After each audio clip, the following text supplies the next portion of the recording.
All right, really from humble beginnings. This is the bedroom of Bertha Van Hoosen here at the upstairs of the Van Hoosen farmhouse. Over the course of the last few years, we've done some restoration and replacing the wallpaper, getting it back to its original look and appearance. And even the bed that you see here is in place for the last 3 weeks.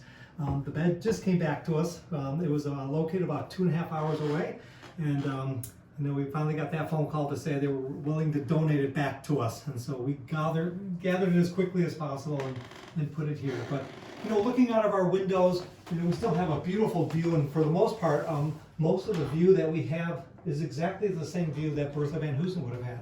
And we know how much she appreciated the trees and the bushes and the flowers and the fish, and even when she talks about the river flooding, and we're going through our March right now in 2023, we've had heavy rains and our rivers are flooding right now, and she would always refer to it as a woman in labor and how it pulsates back and into the banks and then flows out, and it's like a umbilical cord, and she just, everything would be turned back into a medical terminology. But it's a beautiful home. You can tell that the family adored it. They loved it. They loved living here.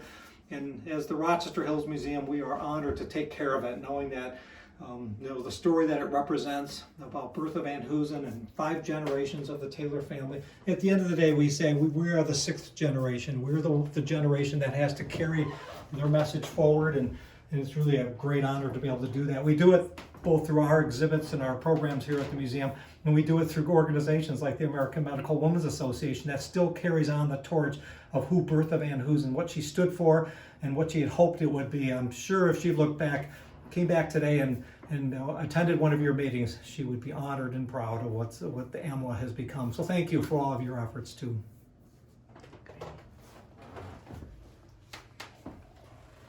Are these original?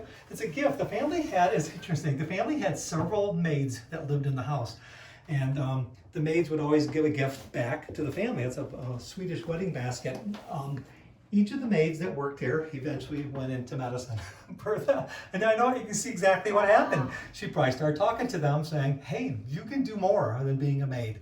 Your life's ambition, you are gifted. And several of them pursued becoming nurses or working in the medical field. The ones that didn't do that usually married one of the farm hands here on the Van Hoosen farm, and usually what that meant was that Sarah was losing one of her helpers on the farm because they fell in love with some of the workers. So, but the family needed help. They needed domestic help in the house because of their major operations. So they were highly educated, and they just needed somebody else to help with the nitty-gritty details of running a household. But they were all paid,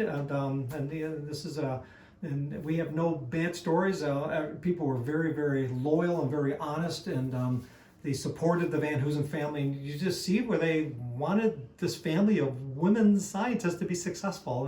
And to me, it's a remarkable story, because some people would want to see them fail and not allow women to achieve that kind of success. And locally, we don't see that, and so it's an interesting. I like seeing it. It reassures me that I think deep in our human spirit, we want people to be successful, and I like that as an example of how it should be and could be, and I think in this world today.